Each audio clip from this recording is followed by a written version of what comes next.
kubasuhuza mu izina rya Yesu, itorero ryose n'ubuyobozi bw'itorero duciye bugufi imbere yanyu kandi dushimye Imana ko tubanye namwe muri uyu mugoroba. Nitwa Manasse RWIBOGORA, ntuye i Kabuga. Ijambo ry'Imana rero tuganiriye uyu munsi riri mu butumwa bwiza bwanditswe na LUKA, ni igice cya mbere umurongo wa 80, ni kuri page ya 59. Aravuga ngo uwo mwana arakura, agwiza imbaraga z'umutima, aguma mu butayu kugeza umunsi yerekewemo Abisirayeli. Uwo mwana arakura, agwiza imbaraga z'umutima, aguma mu butayu kugeza umunsi yerekewemo Abisirayeli. Bibiliya y'igifaransa verisiyo ya Sainte Bible iravuga ngo arakura, agwiza imbaraga z'umwuka wera. Yesu ashimwe. Turi bwibaze ku bibazo nka bine. Imbaraga ziva he? Yohani Batista uyu nguyu ninde? Kuki yagombaga kugwiza imbaraga? Muri uku kugwiza imbaraga havuyemo iki? Imbaraga rero zibaho mu buryo butandukanye.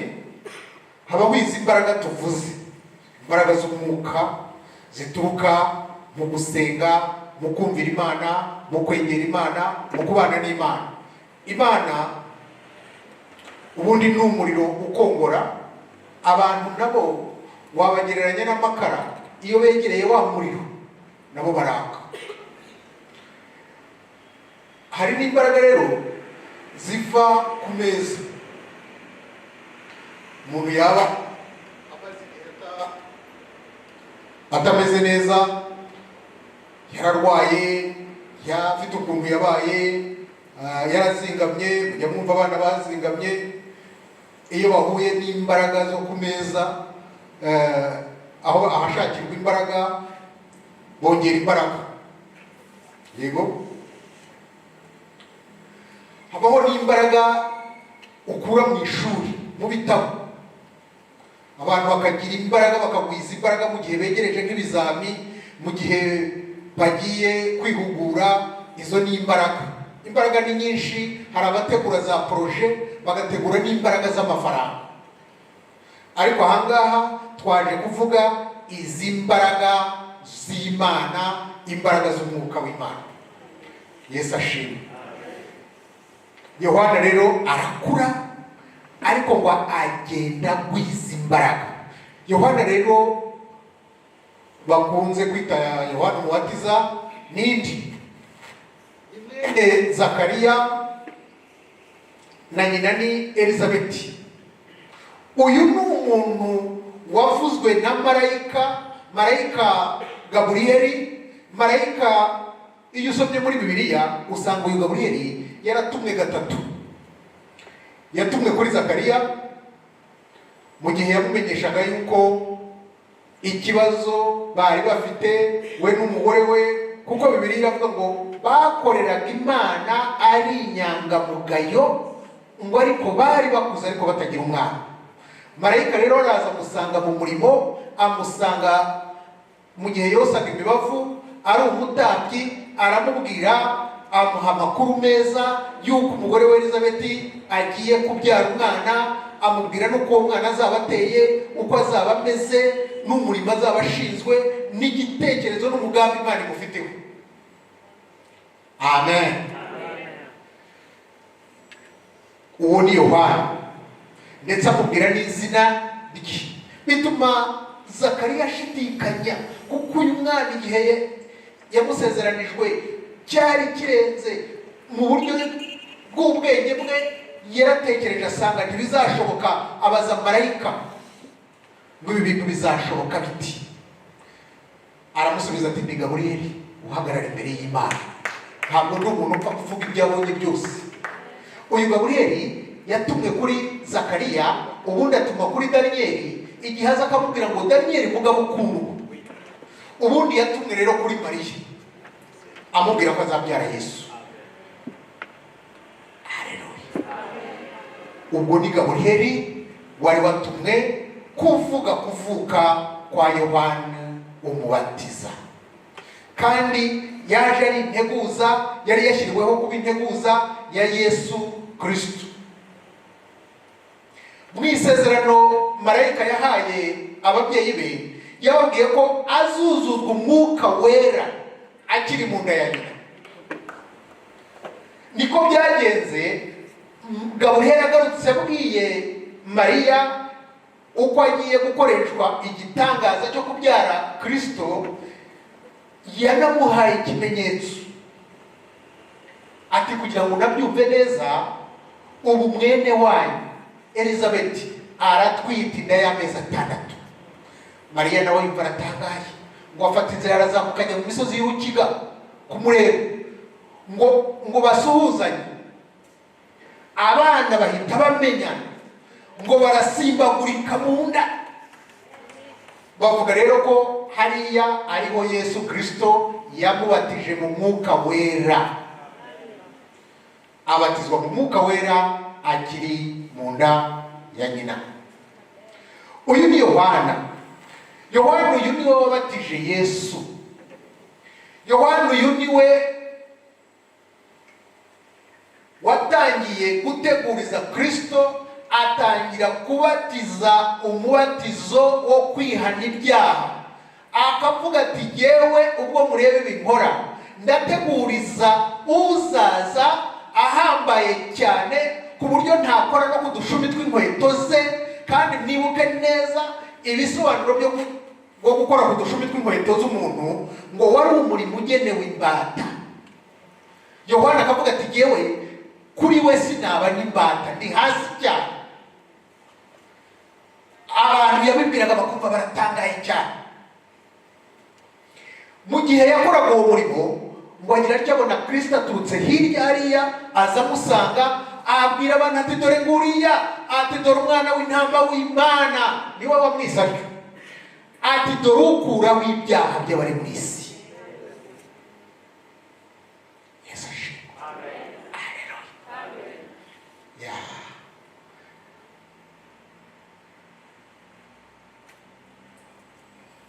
Yesu ko yamuhamije aravuga ati mu bantu babyawe n'abagore nta muntu umeze nka Yohana Batista.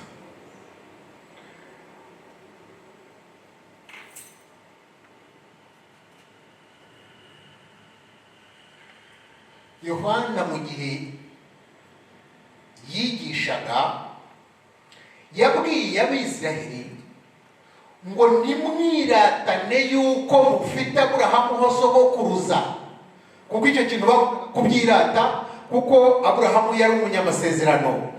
Ariko arababwira ati dore Imana yabasha gukura abandi bana ba Aburahamu muri ariya mabuye. Yavugaga amabuye Abisiraheli bakoresheje igicaniro mu gihe bambuka Yorodani. Imana ikababwira ngo nibasubire inyuma batore amabuye 12 bayashinga aho ngaho, azaba urwibutso ku bana babo, bazajya bababwira bati dore twambutse Yorodani yumutse. Icyo gicaniro bakoze nicyo cyahanuraga umusaraba wa Kristo uzava mu rundi rubyaro rw'Uwiteka. Yesu ashimwe. Kuko buriya Kristo atarapfa ku musaraba yari umwana w'ikinege wa se, ariko ngo apfire ku musaraba, ahambwe, azuke, ahita aba imfura muri bene se, kuko azutse yazukanye n'abazamwizera bose, bagenda baba abavandimwe ba Kristo. Niyo mpamvu ubu ngubu turi ba petit frere. Yego mwabyemezwa nuko Petero yavuze ati mwebwe rero muri ishyanga ryera, ab'Imana yarose mu bise by'amaraso ya Yesu, turi ishyanga ryera. Ubundi mbere hahozeho amashyanga abiri. Hariho ishyanga rya Isiraheli ryitwaga ubwoko bw'Imana ku mubiri. Abasigaye bose bari abanyamahanga. Ngira ngo tujye tubisoma turabizi. Muri abo banyamahanga no mu Bisiraheli, Imana kubw'umusaraba yongeye gukuramo irindi shyanga, ariyo mpamvu natwe twavutse. Tuvutse mu bise by'amaraso ya Yesu, aho niho Uwiteka Imana yaturonkeye nk'abana bayo. Nibwo rero yabwiye abo bantu ati, nimukomeza kwigira mutyo mukanga ubutumwa bwiza ku bwanyu, Imana ibasha gukura abandi bana muri ariya mabuye. Amabuye cyari ubuhanuzi nk'igicaniro, ko hari igicaniro muzi ko gishyirwaho igitambo, ariko noneho hari haje igicaniro mu buryo bushya batari bazi, ari cyo musaraba. Kandi noneho hakazaho igitambo mu buryo bushya batari bazi, ari cyo umutambyi we wahindutse igitambo. Umutambyi agera igihe ahinduka igitambo, kandi mbere umutambyi yatambaga igitambo, ariko noneho yitamba ubwe. Yesu ashimwe. Haleluya. Twavugaga ngo Yohana nindi. Yohana nguyu, ndetse abafarisayo batumye abantu ngo nibagende bamubaze ngo nindi. Baraza baramubaza batariko, ni wowe Yesaya? Adoya. Ni wowe se wa muhanuzi? Atashwe. None se turabwira abadutumye ngo iki? Turababwira kuri indi. Ati mugende mubabwire ngo ngewe ndijwi ryurangururira mu butayu, muri iyo mitima yumagaye, muri iyo mitima itameneka itumva, yewe ndurangururira mu butayu.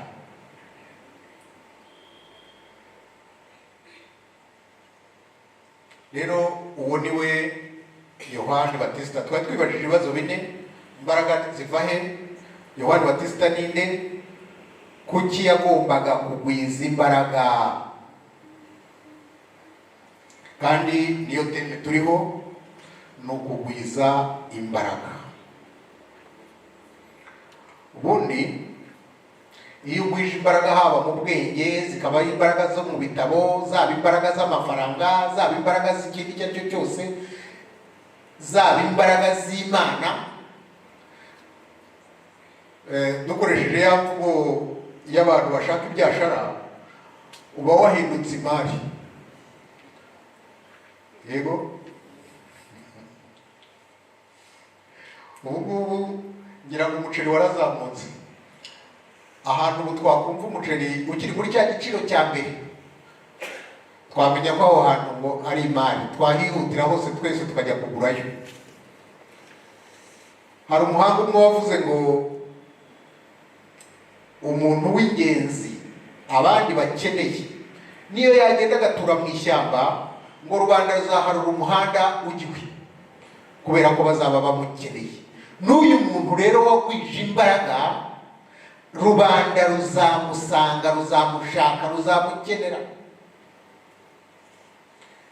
Icya mbere yagombaga kugwiza imbaraga nk'umuntu wari utangiye ubutumwa mu gihugu kiraye kiyobowe n'abafarisayo imyaka 100.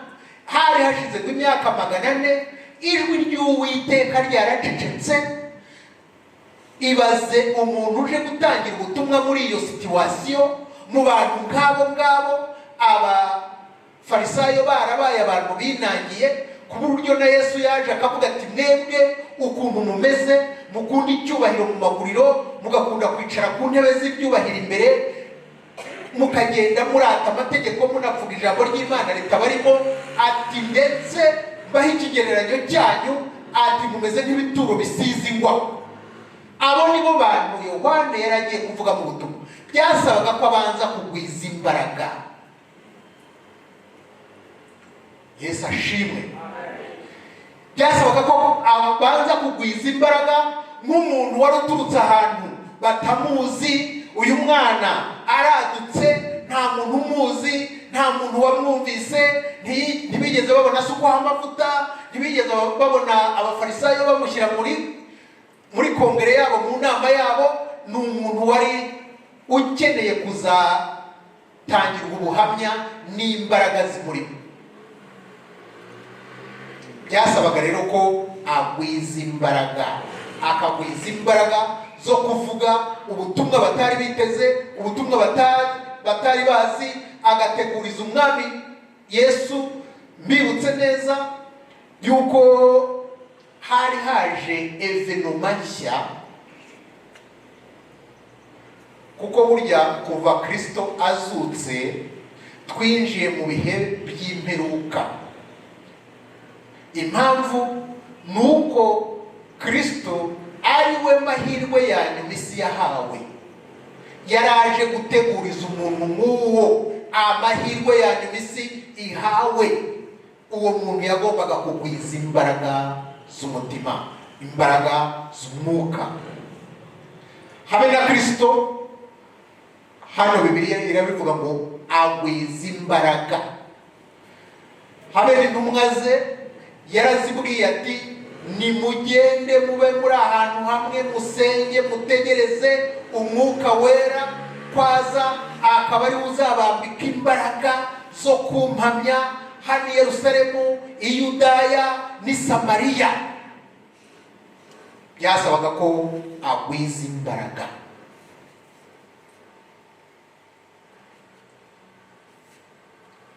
Yesu nashimwe.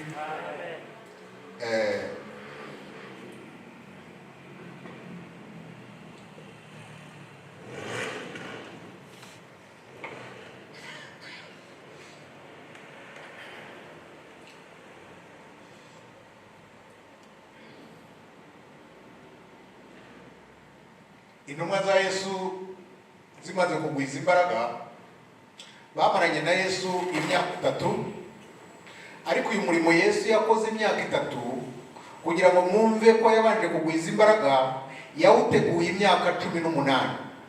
Ku myaka 12 niho yatangiye gusoma ijambo ry'Imana mu rusengero. Arindira imyaka 18 abona gukora ku mugaragaro, atoranya intumwa ze. Ageze ku myaka 30, imyaka 18 yagwije imbaraga zo gukoresha muri iyi myaka 3, ni ukuvuga inshuro 6 zikubye. Yego ya mana yanjye, ntabwo mwakurikiye neza. Yesu ashimwe. Amen. Byasabaga ko agwiza imbaraga. Petero na Yohana bamaze kugwiza imbaraga, bagiye mu rusengero basanga ikimuga ku rusengero rwitwa RWIBOGORA. Baramuhagurutsa, abantu bose barabibona. Abafarisayo n'abanditsi barabahamagara, barababaza ngo n'imbaraga ki zabateye gukora ibi bintu, kuko bari basanze ari imbaraga, atari imbaraga barangura Dubai, atari imbaraga bakura mu mashuri, atari imbaraga ziva hariho hose. Baratangara bati zini imbaraga ki? Abandi barababwira ngo wa wundi mwishe mukamubamba niwe uduteye gukora ibiki, niwe waduhaye izi imbaraga. Baravuga bati noneho se, kuko ngo babonye batari bushobore kubwira rubanda ko bari abantu badafite imbaraga z'Imana, kuko babonye ibitangaza barimo bakora, ngo barababwira bati se mwakomeje mugakora ariko mukareka kuvuga muri iryo zina. Bati reka iryo niryo riduha gukora ibi bintu. Yesu ashimwe.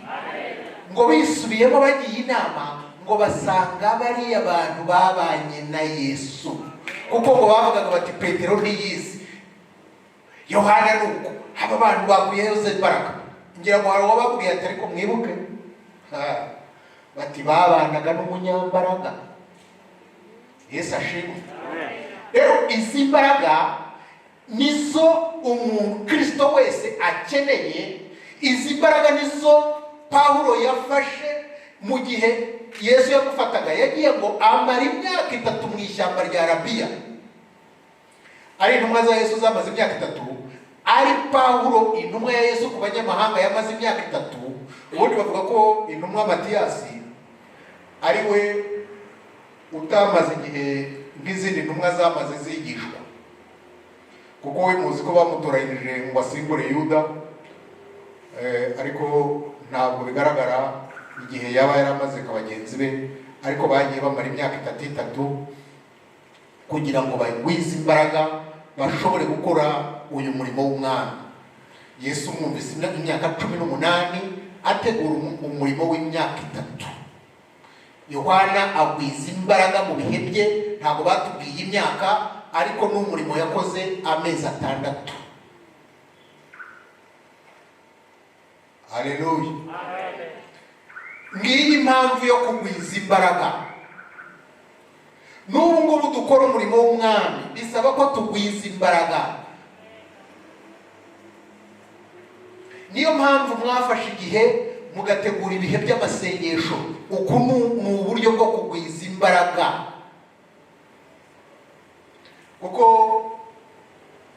iyo umuntu ukora umurimo w'Imana yaretse gusenga, icyo yajyaga anesha kiramunesha, ibyo yajyaga atsinda bikamutsinda, kuko nta mbaraga akigira muri we. Kandi Imana ishaka ko tugwiza imbaraga. Kuyihe mpamvu? Kugira ngo nk'abantu basanzwe ariko dukoresha ibintu bidasanzwe,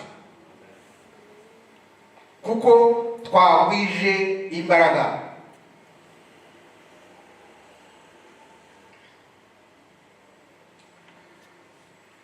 Kuko burya umuntu ngo uzakuruta mu by'Imana uzamubwirwa n'umwete akurusha gushyira mu byayo. Nicyo kizakubwira umuntu uzakuruta mu by'Imana. Kandi amasezerano akomeye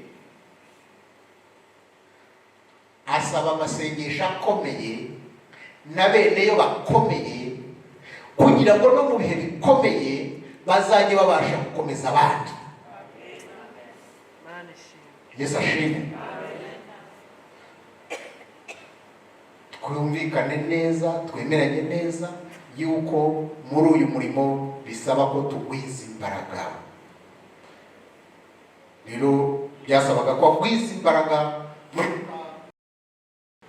Iyo umukozi w'Imana ategereje impinduka ariko ngo ntagire icyo akora, ntiyongeremo akabaraga, ngo abasa n'umuntu ujya ku kibuga cy'indege gutegereza ubwato.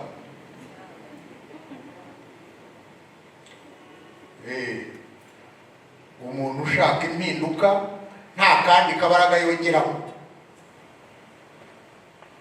ni ukuvuga aba yahabanye n'icyo ategereje. Yajya i Kanombe gutegereza ubwato buzamunyuza muri Tanganyika akajya Zambia. Buriya umukristo wese anesha ikigeragezo ku rwego rungana n'uburyo yegereye Imana.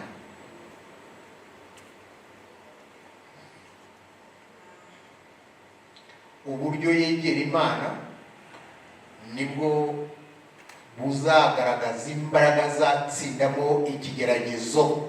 Kandi uko uburyo uko dutsinda ikigeragezo, ubundi niko tugenda dusa na Yesu, kugira ngo ugende ubona isura, ufata isura ya Yesu.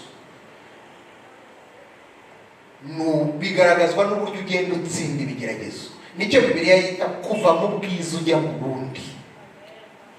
Ni uburyo tunesha ibigeragezo. Kandi Imana iyo iguhamagaye, mbese gufiteho umugambi, ntabwo yita ku buryo ubyakira, ntabwo yita ku buryo bikugerageza, ahubwo yo yita ku buryo biguhindura. Yesu ashimwe. Haleluya. yita ku buryo biguhindura. Uko biguhindura nicyo ikeneye. Nigeze gusoma mu gitabo kimwe cyavugaga ku ntambara ya kabiri y'isi.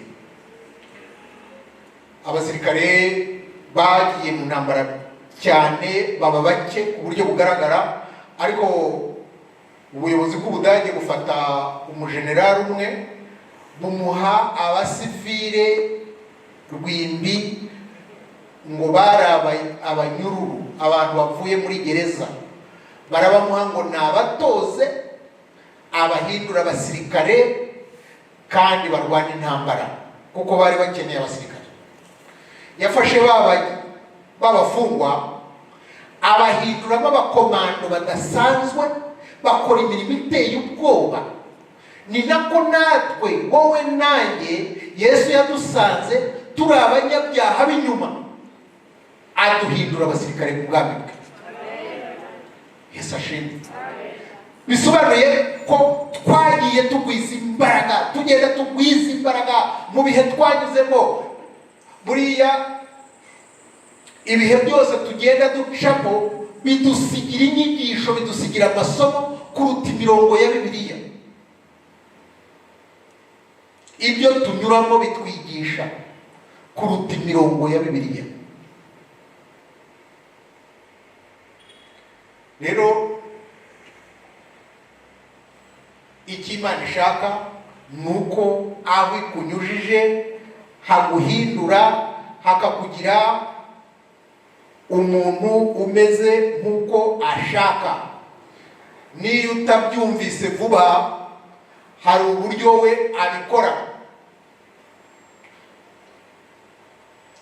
Bamwe mushobora kuba mufite ubuhamya, abatarabugira muzabugira, cyangwa muzumva babugize.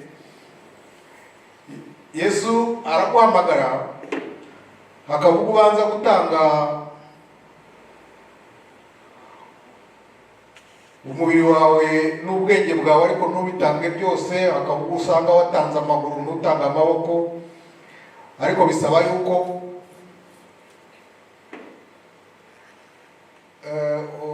Rick Warren yabigereranyije ngo n'abasirikare bafashaga barwanyaga Abadage mu ntambara ya kabiri y'isi, babitaga rezariye,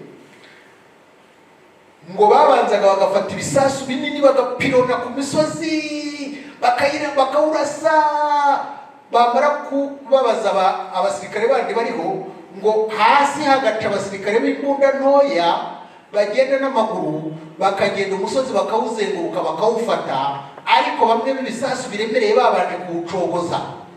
Uko ni nako Yesu hari ubwo yohereza ibisasu muri wowe. Yego, hari umuntu wari wahura n'ibisasu, Yesu yagiye atwoherezamo ibintu bikomeye cyane. Hakaba n'ubwo wenda wahagarara ku kazi wakoraga kugira ngo amutereho amatwi yo kumva icyo ashaka kuvuga. Noneho Umwuka Wera we akaza buhoro nk'aba basirikare bagenda n'amaguru bagiye n'imbunda nto, akinjira muri wowe igihe utari wahinduka muri za kamere zose, ukagenda uhinduka, noneho bakakwigarurira muri ubwo buryo, ariko umaze gucika intege za kamere, kuko buriya iterambere ryose ry'umubiri rirwanya umwuka.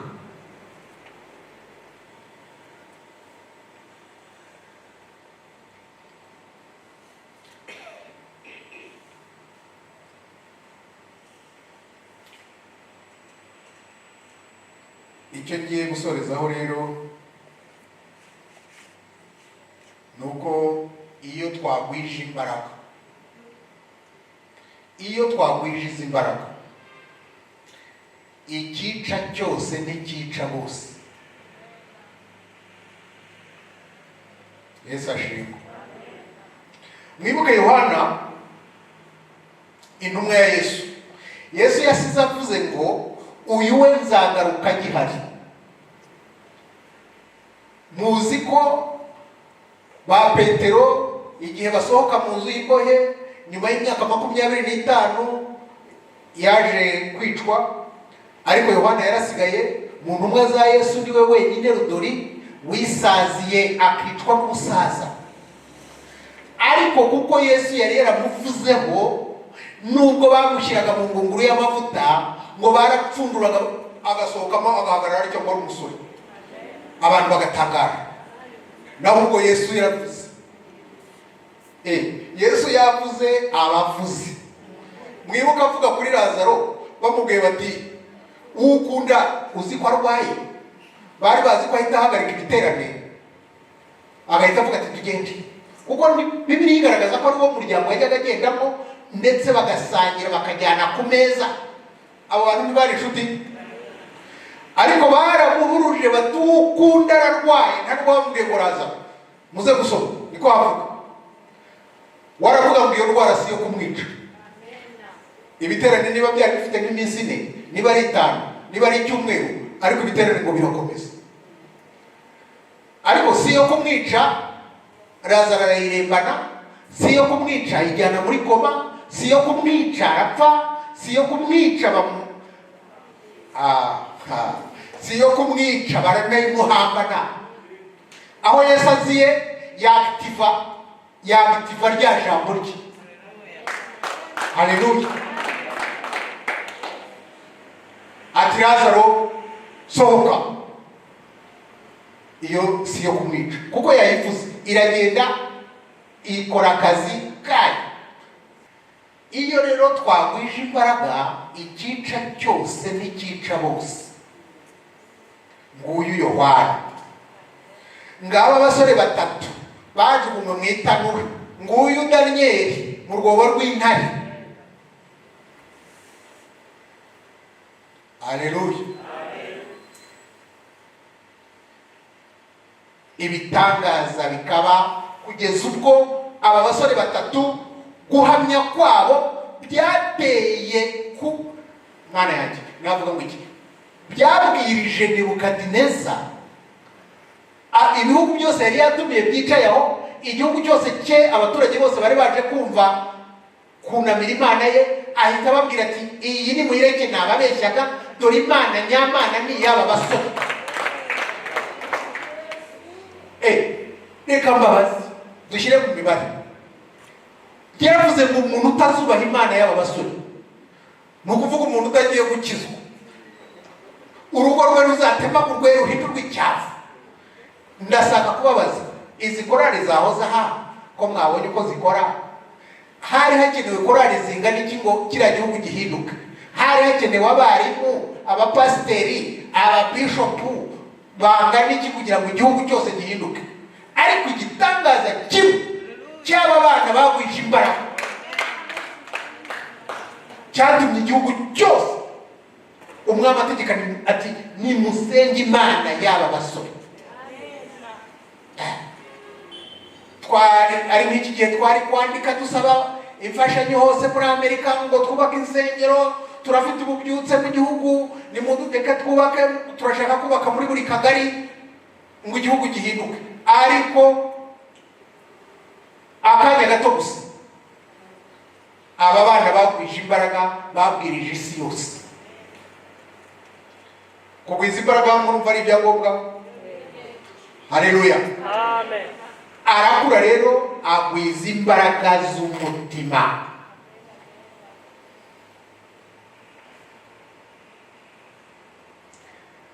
Uzi Mose imyaka ye 120 yamaze, yaciwe mu bice 3.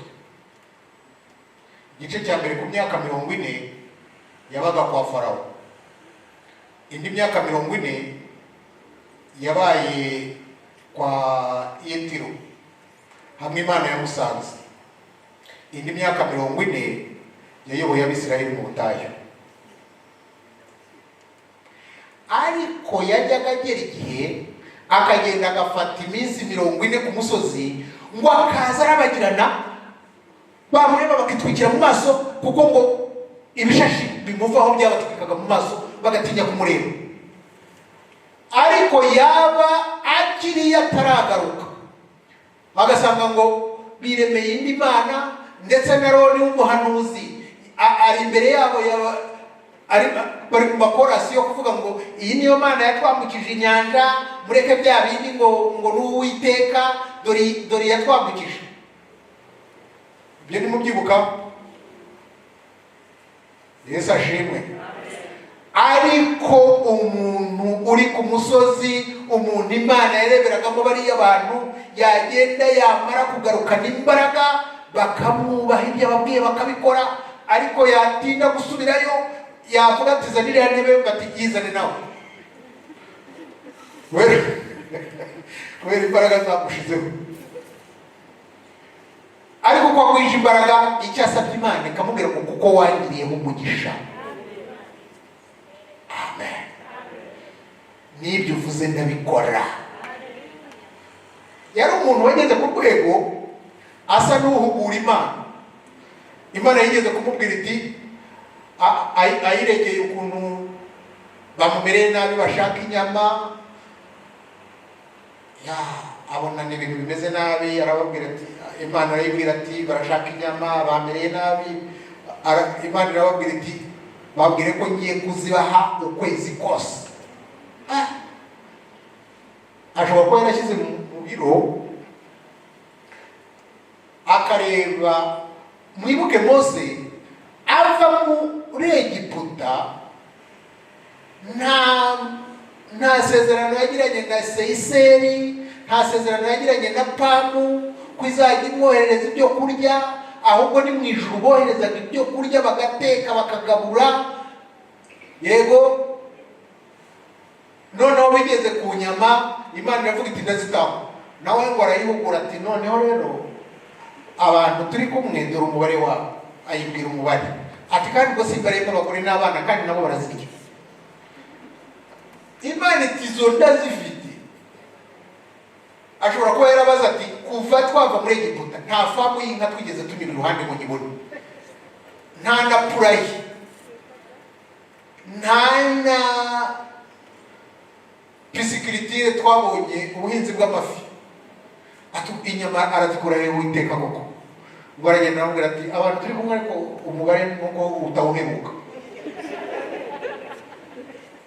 Ati genda ubabwire wowe gusa bitayarishe, sinzanabaha iminsi 5 si 10, nuko byanditse mvuga si n'iminsi 10 si 20, nzaziba kwezi kose, ndetse zizarinda kubaca no mazuru, zizaba nyinshi. Yari yarageze ku rwego aganira n'Imana, ni nako Imana yabihamije igihe mushiki we na mukuru wa Aroni bamuvuga. Imana yaravuze iti mwebwe ninanabiyereka nzajya mbiyereka mu nzozi cyangwa se tuvugane mu bundi buryo, ariko we mwiyereka rya tukarebana. Ati mutamukinisha ngo ameze nkamwe, ntimuzasubira no kuzajya mumuvuga, kandi umenye ko bamuvuza tumva, ariko Imana yo ikabiri mwirumva. Ngo ihita imanukira bamubwira iti gasopo uriya muntu ntabwo ari umuntu uvugwa. Yego, nuko yagwije imbaraga akagwiza umubano n'Imana. Kera hari igihugu cy'abaturanyi cyari gifite umuyobozi bajyaga bavuga ngo nyiricyubahiro bamvuga inyumvire. Urumva rero nawe yari bamvuga inyumvire. Imana baramuvugaga, Imana ikabirumva, ndetse itegeka ko Miriyamu ngo afatwa n'ibibembe bakamujyana hanze y'ingando iminsi 7. N'ubu ngubu abantu bavuga abandi mu materaniro, bavuga abandi mu itorero, ugasanga batesheje abandi umutwe, bajya bakerereza itorero, bakerereza iteraniro rikamara igihe nidatambuka, nabo bamaze iminsi 7 batapfa aho bari. Rero uku kugwiza imbaraga bituma ikica cyose kitica bose. Abisirayeli bambutse inyanja itukura, abanyegiputa babiganye bose barukeramo. Abisirayeli bose n'inka zabo zirusha imbaraga abanyegiputa, bazirambuka ngo hakurya y'inyanja havuga impundu, hakuno havuga ikiriyo, kubera bari batandukanije uburyo babana n'Imana. Yesu ashimwe. Nsoza kugira ngo duhamye uku kugwiza imbaraga. ko ari iby'ingenzi. Kazoreze ku muntu witwa Yosuwa, iyo usomye igice cya mbere guhera ku murongo wa mbere kugeza ku murongo wa 5, havuga ukuntu Imana ariyo yaje ubwayo imubikira ko Mose yapfuye, imubwira uko azitwara, imubwira inshingano nshyashya imuhaye, iramubwira ngo utarebye iburyo n'ibumoso ukore nk'ibyo nkubwira, ukurikiza aya mategeko nk'uko Mose yakurikizaga, uko nabanaga na Mose niko nzabana nawe. Bisobanuye ngo ikintu yari imwemereye muri ziriya nshingano, yamwemereye umubano, nzabana nawe. Ntabwo yamubwiye ngo kugira ngo uzageze ubu bwoko mu isezerano nzaguha ingabo, ntabwo nzaguha abasirikare, si imbunda, si iki, nzabana nawe. Nzabana nawe niyo yaciye Yorodani mo kabiri, nzabana kandi Yorodani ngo yari yuzuye yasesekaye no ku nyanja. Rero reka mbabwize ukuri, Yorodani mu buzima izajya yuzura, birashoboka, yego. Kandi na ba Mose bajya bapfa. Ba Mose ni ukuvuga abo twari twiringiye, ba Mose ni ukuvuga ibyo twari dushyizeho umutima, ariko ba Mose bajya bapfa. Ariko Mose nubwo yapfa, ariko ufitanye umubano n'Imana, nta gikuba cyacitse mu iteraniro. Itorero ubwoko bw'Imana bwakomeje kuba nk'ibisanzwe, kuko Imana yemereye Yosuwa umuyobozi mushya umubano. Rero uyu mubano nta handi uturuka, kwegerana n'Imana, ukagwiza imbaraga zo kubana n'Imana, ukumvira Imana. Muri izi mbaraga rero harimo kurindwa, muri izi mbaraga habamo ingabo, yego, zo kurinda icyo yavuze no kurinda uwo yakivuzeho. Muri izi mbaraga habamo imyambaro, muri izi mbaraga zigutungira i Kigali. Navuga muzi ko i Kigali hahenda. Muri uyu mubano ni gutungira i Kigali. Kandi muri izi mbaraga nta mabwira abamo, kuko habamo ingabo zo kurinda ikigambiriye, ikishaka, ikikuvuzeho. Haleluya, amen. Ndashoje rero, ariko tugerageze kubana n'Imana, tugwize imbaraga zo kurwanya ubuzima, imibereho, imiterere, imyumvire Imana idashaka. Yesu abampe umugisha.